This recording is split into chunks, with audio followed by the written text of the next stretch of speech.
Oke, assalamualaikum warahmatullahi wabarakatuh. Jadi pada panduan ya, lanjutan sistem tugas akhir ITAT ya. Jadi pada panduan ini akan saya jelaskan terkait bagaimana dosen pembimbing menyetujui pengajuan judul dari mahasiswa calon mahasiswa yang akan dibimbingnya. Oke, caranya mudah Bapak Ibu. Jadi Bapak Ibu tinggal masuk ke URL-nya. Di URL-nya ini tugas-akhir.itat.ac.id ya. Jadi masuk ke URL atau link dari sistem tugas akhir di tugas-akhir.itat.ac.id. Nah, kemudian Bapak Ibu bisa masuk dengan menggunakan akun sama seperti SIM ITAT maupun yang ada di Classroom. Jadi masuk aja Bapak Ibu. Ini saya coba contoh. Nah, saya masuk di akun saya.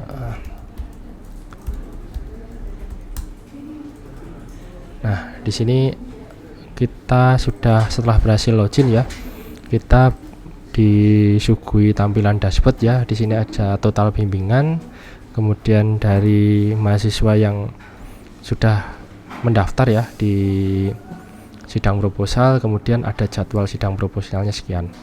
Oke, jadi di bagian bawah juga ada list pengajuan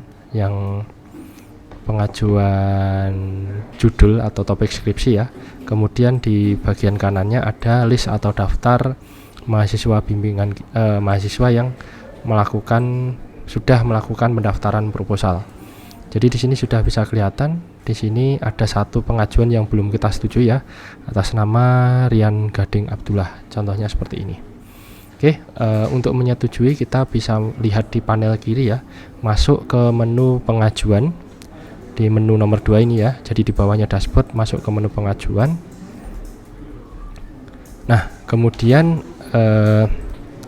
kita lihat di sini ya, ini ada satu pengajuan yang masih belum kita setujui. Nah, ini NPM-nya 06/2021 107467 ya, atas nama Rian Gading Abdullah. Judulnya analisa sentimen terhadap komentar pengguna di media sosial X. Contohnya file jurnalnya ini, kalau mau cek bisa diklik. Nah, diklik ya, nanti ditunggu. Terus kemudian interval pengajuannya 6 menit yang lalu, jadi masih baru ya, masih baru. Nah, ini contohnya, contoh dokumennya ya, ini sebagai contoh dokumen dummy aja. Terus statusnya masih pengajuan. Kemudian supaya mahasiswa bisa melanjutkan, itu dosen pembimbing perlu menyetujui ya. Jadi bisa menyetujui atau menolak. Jadi kalau menolak nanti konsekuensinya adalah mahasiswa tersebut tidak bisa melanjutkan ke step berikutnya atau langkah berikutnya, yaitu pendaftaran sidang proposal ya. Tapi kalau disetujui nanti mahasiswa bisa melakukan ke step berikutnya. Tapi kalau statusnya kita tolak sebagai dosen bimbing, dia nanti bisa, tapi dengan syarat mengajukan judul atau topik skripsi lagi ya, melalui sistem tugas akhir gitu. Nah, ini contohnya kalau kita mau menyetujui ya, tinggal diklik tombol centang warna hijau, diklik aja. Nah, nanti kalau sudah ada ini ya, ada notifikasi atau ada pesan konfirmasi ya, apakah dari dosen bimbing yakin menyetujui proposal dengan judul ini ya. Kalau sudah, diklik OK aja. Nah, ini. Jadi statusnya sudah berubah ya, pengajuan disetujui oleh dosen pembimbing 1. Dosen pembimbing 1. Jadi interval pengajuannya sudah kosong ya. Sudah kosong. Nah, karena kita sebagai dosen pembimbing 1 menyetujui. Nah, ini ya. Jadi nanti kalau dosen pembimbing 1 menyetujui, kebetulan saya yang login ini ya, bertindak sebagai dosen pembimbing 1 yang sudah ditunjuk mahasiswa yang bersangkutan. Jadi kalau mau ngecek nanti di tampilan mahasiswanya bisa kita lihat di sini ya. Nah, di tampilan mahasiswa kita lihat pengajuannya, dia sudah statusnya pengajuan disetujui oleh dosen pembimbing 1. Nah, di mahasiswa ini karena ada 2 dosen pembimbing ya, jadi dua-duanya harus menyetujui ya, menyetujui. Jadi saya coba masuk ke dosen kedua untuk menyetujui. Jadi masuk ke akunnya Pak Nanang ya untuk menyetujui. Kita coba masuk. Oke.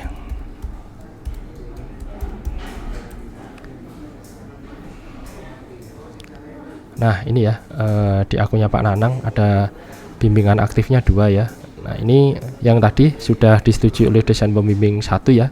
Nah ini saya masuk di akunnya Pak Nanang yang bertindak sebagai dosen pembimbing 2. Cara menyetujui sama, tinggal masuk di klik pengajuan di menu kiri ya, nomor 2 pengajuan, di klik masuk sini.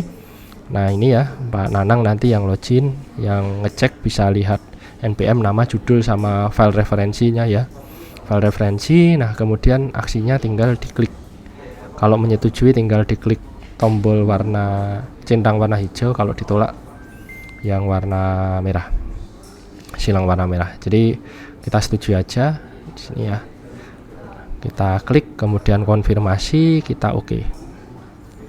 Nah jadi sudah disetujui oleh dosen pembimbing 2. Nantinya dari mahasiswa sudah bisa mengajukan ya, sudah bisa melanjutkan ke step berikutnya ya. Nah ini sebagai contoh saya coba bukakan di akun mahasiswa. Nah nanti kita cek di akun mahasiswa ini, di pengajuan judul proposal ini pengajuan sudah disetujui oleh semua dosen, baik pembimbing 1 maupun pembimbing 2. Nah kalau sudah, nanti mahasiswanya sudah bisa ini kalau sudah nanti tinggal dari koordinator menyetujui ya, untuk dia biar bisa melakukan atau mengajukan langkah berikutnya, yaitu bimbingan dan sidang proposal. Oke, kira-kira seperti itu. Terima kasih. Assalamualaikum warahmatullahi wabarakatuh.